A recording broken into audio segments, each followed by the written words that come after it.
waaw ñu lay nuyu. maa ngi lay fay. tey noo gisee tey soirée bi tey. waaw mais di am contentement rek di am contentement bu wér parce que initiative bu nice la lu Sophie def sérieusement parlé c'est pas donné à tout le monde nga nekk xale tey amoon nga yeneen préoccupation yoo war a def tu as choisi d'aider les enfants de leur faire rire comprendre nga yóbbu leen ci beneen monde donc franchement initiative bu nice mënuñu lu dul ñëw soutenir ko parce que xale moom moominu yàlla la et que ñun ñëpp ay xale lañ donc tey mooy loolu laal. mais Sophie Gueye en tant que jigéen nga gis mu créer association bu toll nii woote mbooloo bi yëpp ñëw yan ban xalaat nga ci am ak yan conseil nga ko jox dans l'avenir. wallaay di kontaan rek comme je l'ai dit man moom ku jàppale nit moom yàlla jàppale la loolu laa koy wax te lii yombul lii dafa metti li muy def nii donc c'est un combat vraiment dur tey bu demee ba agsi fii nii dañ koy ñaanal rek yal na yàlla àggale yéeneem projet yi gën a bëri idées yi gën a bëri parce que on a vraiment besoin d'elle ak ñu mel ni moom dans ce pays. maintenant ñu ñëwaat sa carrière musicale tuuti ñu gis ni temps yi da nga génn The Best ñuy laajte la moo waral loolu effectivement.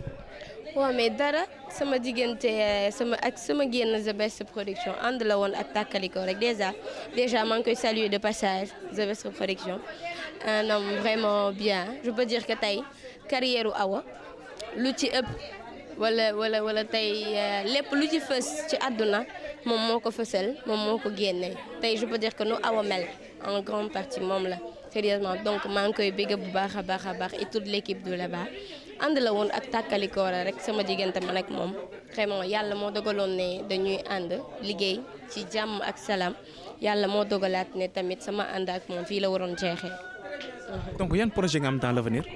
waaw mais ñu ngi ci ay projet incha allah li ma leen mën a wax daal mooy rester connecté incha allah du lourd jantoo rek du yàgg. yaa ngi préparé album.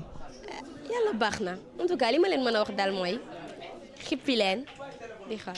ok merci Awa.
merci Didier,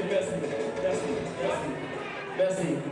Foofu lañ koy yemale Sophie merci pour gagner du temps liggéey bi rafet na macha allah yaakaar naa ni lii moom nit mënta def lu ko gën a fort fils kontaan naa di ñaanal Sophie bonne continuation avec Racine de l'espoir donc pour gagner du temps.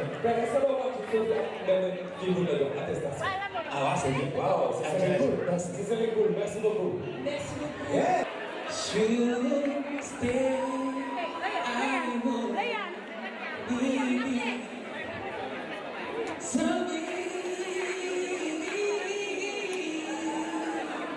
So I go,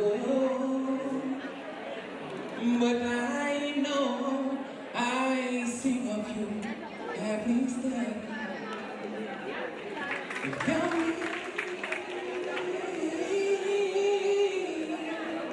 Tout le monde?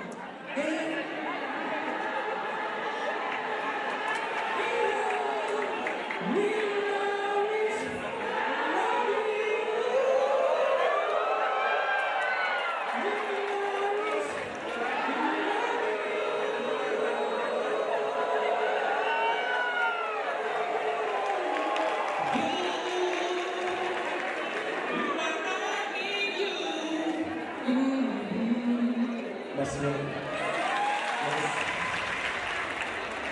Merci.